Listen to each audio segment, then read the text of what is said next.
The airport terminal buzzed with the chaos of departures. But for Eleanor Hayes, it was the end of the line. Her family had driven her there under the pretense of a vacation drop-off, only to speed away without a backward glance, leaving the 78-year-old woman clutching her worn suitcase amid the indifferent crowd. As she sat on a hard plastic bench, tears blurring the flight screens, her phone rang. It was her grandson, Rowan, the one they'd all shunned for being gay, and the only one who truly cared. Rowan Thompson gripped the steering wheel tighter as he raced toward JFK International, his heart pounding with a mix of fury and fear. He'd gotten the frantic call from his grandmother just minutes ago. "They left me here," Rowan said. "I was too much trouble." Trouble? That was code for her unwavering support of him. The black sheep who'd come out at 18 and been ostracized ever since. His boyfriend, Jamie, sat beside him, hand on his knee, offering silent strength. "We'll get her," Jamie said softly, his voice a calm anchor in the storm. By the time they arrived, Eleanor was huddled in a corner, her frail frame shaking. Rowan scooped her up in a hug, inhaling the familiar scent of lavender and old books that always reminded him of childhood summers at her Connecticut home. "I'm so sorry, Graham," he whispered, fighting back his own tears. She patted his back with surprising firmness. "Don't be, dear. This was coming. Your parents. They never forgave me for standing by you." As they helped her into the car, Jamie carried her bag, exchanging a knowing glance with Rowan. This wasn't just abandonment. It was a declaration of war in a family already fractured by prejudice. Back at their modest Brooklyn apartment, Eleanor settled into the guest room that doubled as Rowan's home office. Over tea that evening, she unfolded the story in halting breaths. His parents, Robert and Linda Thompson, devout conservatives from a small town in upstate New York, had always viewed Rowan's sexuality as a betrayal. When he introduced Jamie 2 years ago, a kind-hearted teacher with a warm smile and a passion for community theater, they'd cut him off completely. Eleanor, widowed and independent, had moved in with them temporarily after a fall, but her vocal defense of Rowan had worn out her welcome. "They said I was enabling sin," she murmured, staring into her cup.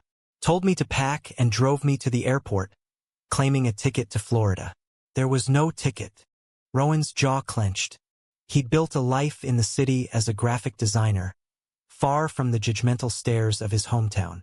Jamie, sensing the tension, squeezed his hand under the table. "What now, Mrs. Hayes?" Jamie asked gently. Eleanor looked up, her eyes sharp despite her age. "Now, I stay with you boys, and we fight back." That night, as Rowan lay beside Jamie, he whispered his fears. "What if they come for her money? She's got the house, savings, everything." Jamie pulled him close. "Then we protect her, and each other." The next morning brought the first skirmish. A call from his sister, Megan, who lived in the suburbs with her perfect nuclear family. "Rowan, Mom and Dad said Graham's with you. You need to send her back. She's not well." Rowan's voice was steel. "Not well? They dumped her like trash. She's staying here." Megan huffed. "This is about you poisoning her mind with your lifestyle. It's confusing her." The word lifestyle stung like a slap, a reminder of the endless debates where his love was reduced to a choice. He hung up, but the seed of conflict was planted. Eleanor, overhearing, chuckled dryly. "Let them stew. I've got plans." Over the following weeks, she integrated into their lives seamlessly. She baked apple pies that filled the apartment with warmth, shared stories of her youth during the civil rights era, and even attended a local LGBTQ+ support group with them. "I marched for equality once," she said proudly. "Why stop now?" Rowan watched in awe as she bonded with Jamie, trading recipes and laughing over old movies. But beneath the domestic bliss, tension simmered. Whispers from extended family reached them.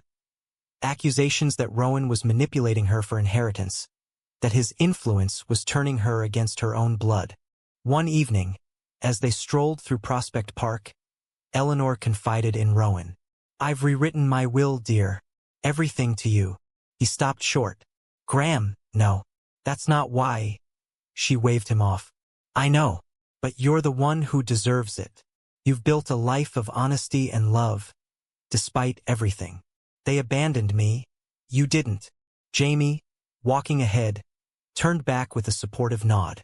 Yet Rowan felt a knot in his stomach. This would ignite a firestorm. The confrontation came sooner than expected. Robert showed up unannounced, pounding on the door. "Where's my mother?" he bellowed. Inside, Eleanor faced him squarely. "You left me at the terminal, Robert, like I was disposable." His face reddened. "We were teaching you a lesson, supporting that abomination." He glared at Rowan and Jamie, who stood protectively nearby. "This is a house of sin." Eleanor's voice was ice. "Get out. And know this. My estate is no longer yours." Robert stormed off, vowing legal action. As the door slammed, Rowan hugged his grandmother, but doubt crept in. Was this revenge worth the rift? The legal threats materialized in a certified letter 2 weeks later, demanding Eleanor return home or face conservatorship proceedings.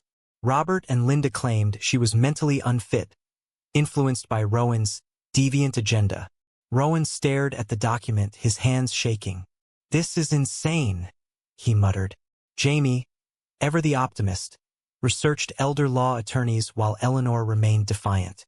"They won't win," she said. "I've got my faculties, and witnesses to their cruelty." They hired a sharp lawyer named Carla Ruiz, a no-nonsense advocate for LGBTQ+ rights who'd seen her share of family disputes. In her Manhattan office, Carla laid out the strategy. Document everything, from the airport abandonment to Eleanor's lucid decisions. "This reeks of homophobia," Carla said bluntly. "We'll counter with affidavits proving her competence."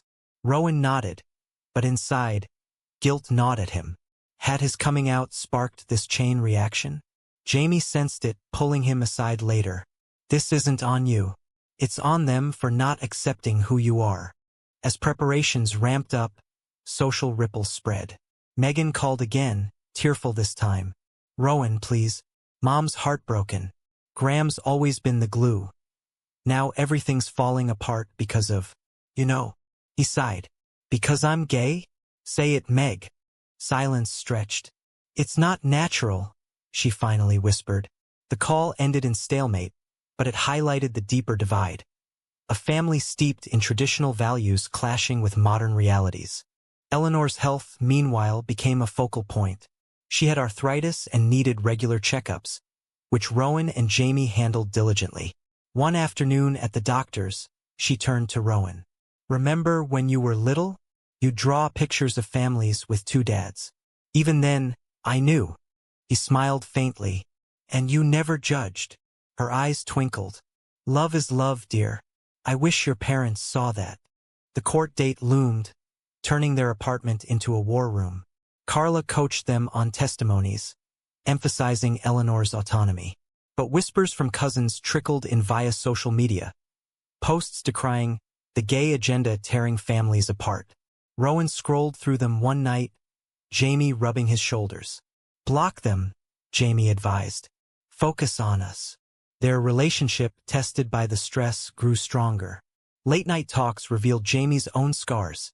Disowned by his religious parents in Texas, he'd found solace in New York. "We're building our own family," he said, kissing Rowan's forehead. The hearing was a powder keg. In the sterile courtroom, Robert testified first, painting Eleanor as confused and manipulated. "My mother's been brainwashed by my son's immoral lifestyle," he declared. The judge, an older man with a stern gaze, took notes. Linda added emotional flair, sobbing about lost traditions. Then Eleanor took the stand, her voice steady. "I chose to support my grandson because he's kind, honest, and in love. You abandoned me at JFK because I wouldn't condemn him. That's not confusion. That's clarity." Rowan's turn came next. Under cross-examination, Robert's lawyer grilled him. "Isn't it true you're after her money?" Rowan met his eyes. "No, I love her. Money doesn't fix bigotry." Jamie, as a witness, corroborated their care, his composure cracking only when describing the airport pickup. "She was alone, scared. That's not family. The judge ruled in their favor, dismissing the conservatorship. Mrs. Hayes is competent, he stated. Family disputes don't equate to incapacity. Relief washed over them, but victory was bittersweet. Outside, Robert approached, face twisted. This isn't over. When she passes, we'll contest the will. Eleanor, linking arms with Rowan and Jamie, replied, Try it, but know I've left everything to Rowan. Not out of spite, but justice. Post-hearing, life normalized somewhat. Eleanor thrived, joining a senior book club where she championed queer literature. Rowan's design business picked up, inspired by her resilience. Yet undercurrents of resentment lingered. At a family wedding they weren't invited to, rumors flew. Rowan had stolen Graham. Megan sent a tentative text. Miss you, bro, but Mom and Dad. Rowan replied, Until they accept me, and Jamie, there's no bridge. One crisp autumn day, Eleanor sat Rowan down. I've added a clause to the will. If they challenge it, evidence of the abandonment goes public. He blinked. Graham, that's nuclear. She shrugged. Sometimes you need fire to clear the rot. Jamie, overhearing, raised an eyebrow. Bold move, but Rowan worried. Would this heal or destroy? Tensions escalated when a distant aunt, fueled by online echo chambers, started a petition to save Eleanor from unnatural influences. It garnered signatures from conservative relatives, amplifying the drama. Rowan fielded harassing calls, his inbox flooded with vitriol. This is what coming out costs. He confided to Jamie one night, voice breaking. Jamie held him. But it's also what love gains. Her. As winter approached, Eleanor's health dipped. A bad flu confined her to bed. Rowan nursed her, reading aloud from her favorite novels. In quiet moments, she reflected, I regret nothing. You boys showed me what real family means. Her words fortified them, but the shadow of inheritance loomed, a ticking bomb in their fractured lineage. Spring brought renewal, but for the Thompsons, it ushered in fresh storms. Eleanor's flu lingered, prompting more doctor visits where Rowan and Jamie juggled schedules.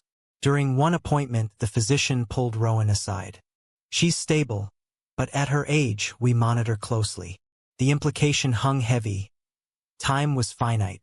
That night, over dinner, Eleanor broached the inevitable. When I'm gone, promise me you'll live fully with Jamie. Rowan nodded, throat tight. We will, Graham.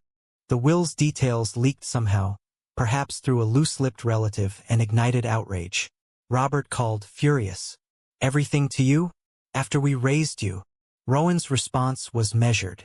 You raised me, but you rejected me. Graham chose love over hate. The line went dead, but soon after, a lawyer's letter arrived, threatening to contest on grounds of undue influence. Carla laughed it off. They've got nothing, but prepare for mudslinging. The family schism deepened. Megan, caught in the middle, visited secretly one weekend.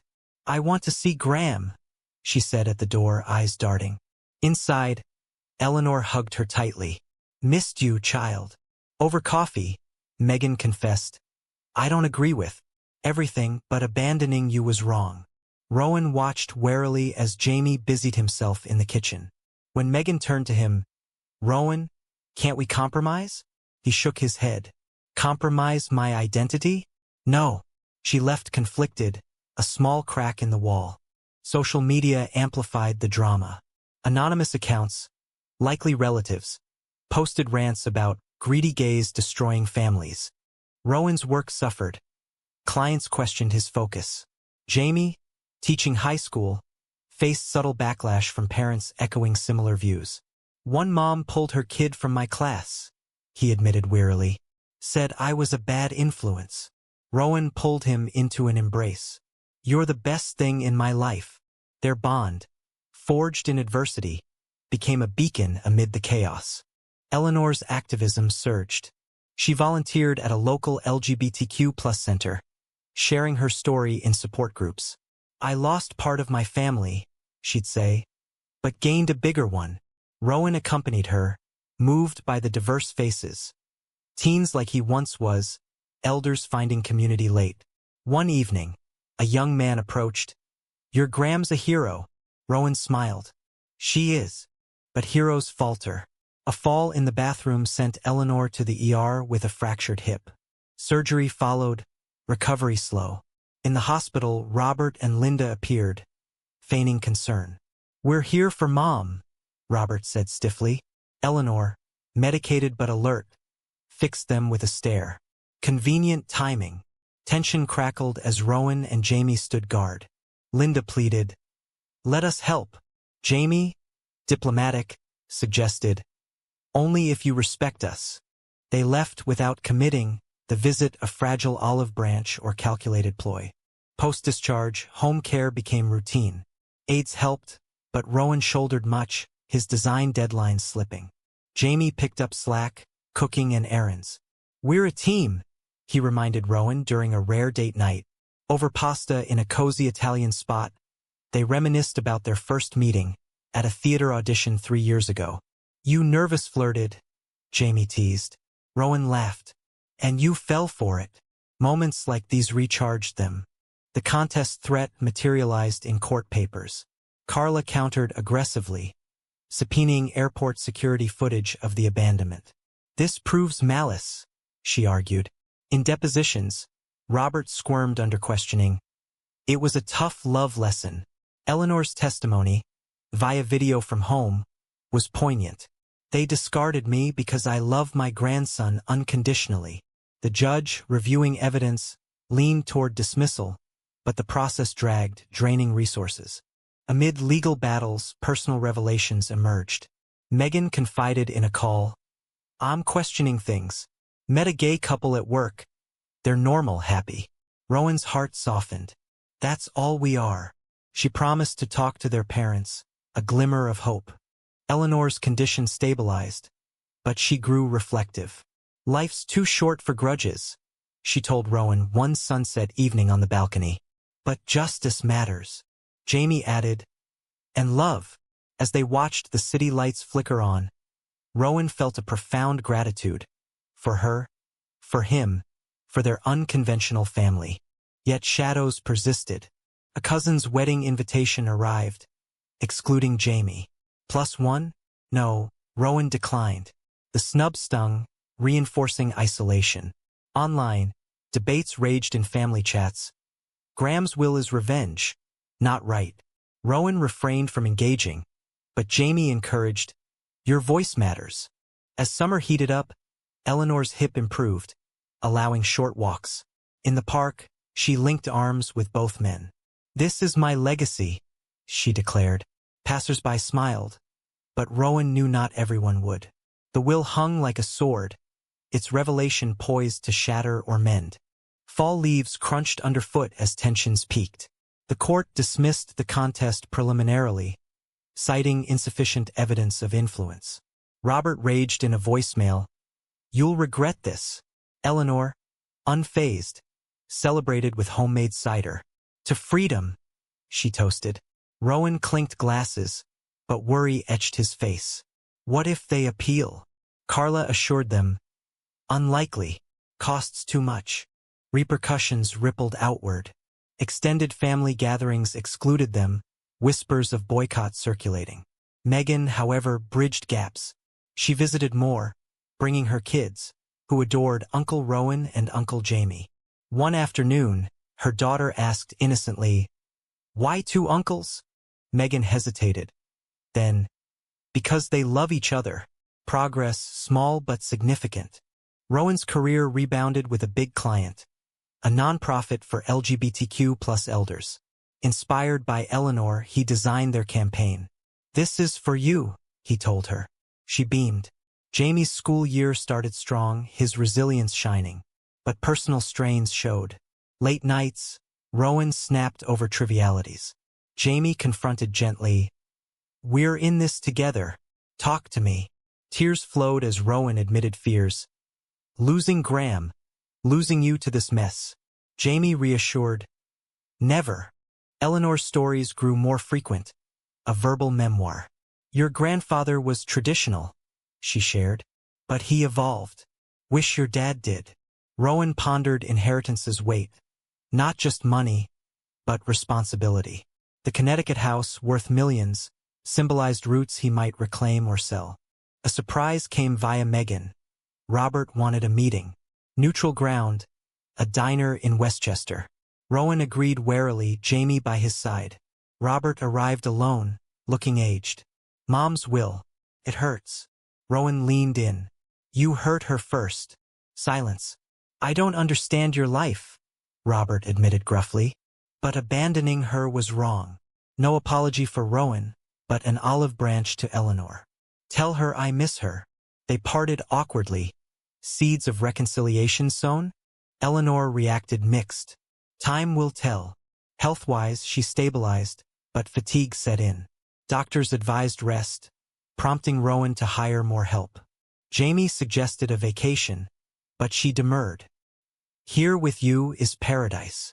Holiday season amplified divides. Thanksgiving invites from Megan excluded parents' input. They attended a tentative reunion. Kids' laughter eased tension, but undercurrents remained. Megan pulled Rowan aside. Dad's softening. Watching old home videos, he cried over you as a kid. Hope flickered. New Year's brought reflection. Eleanor updated her will one last time, adding bequests for Megan's children education funds. Fairness, she explained. Rowan approved. But online, conservative forums latched onto their story, anonymized but recognizable. Elder abuse by agenda pushers, posts claimed. Harassment escalated. A brick through their window one night. Police investigated, but fear lingered. Jamie installed security cams. We won't be intimidated. Spring renewed challenges. Eleanor's arthritis flared, confining her. Rowan worked from home, balancing care and career. Jamie's support unwavering, but exhaustion mounted. We need a break, he said. They planned a weekend getaway, aid covering. At a cozy B&B upstate, they reconnected, walks, talks, reaffirming love. Through all this, you're my constant, Rowan whispered. Back home, a bombshell. Robert filed an appeal, citing new evidence.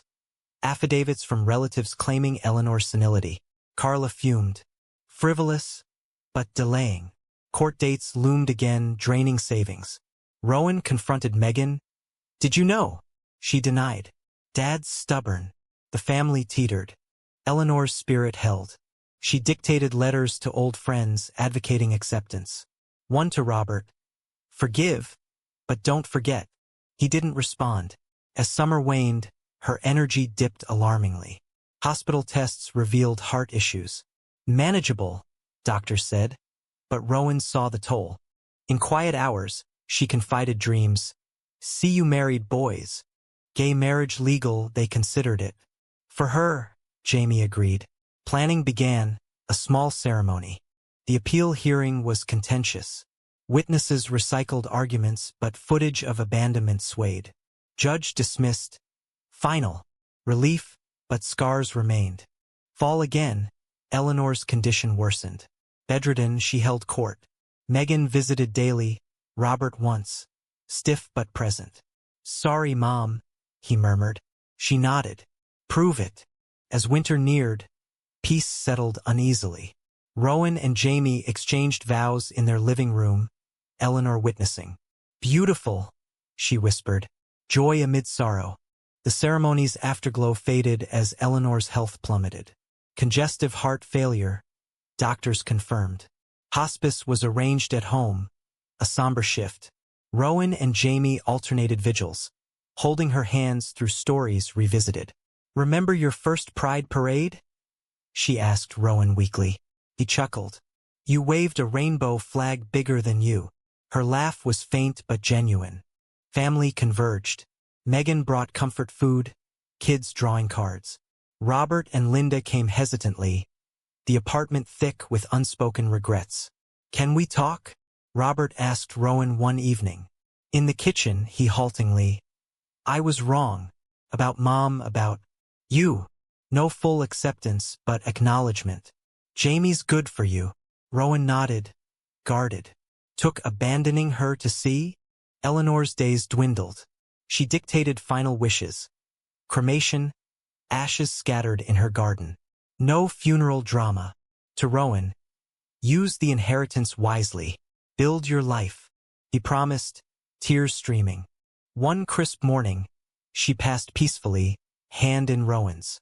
Grief enveloped them. Jamie held him as sobs racked. Notifications went out, responses mixed, condolences laced with barbs from distant kin. The will reading via Carla was straightforward. House, savings, investments, all to Rowan.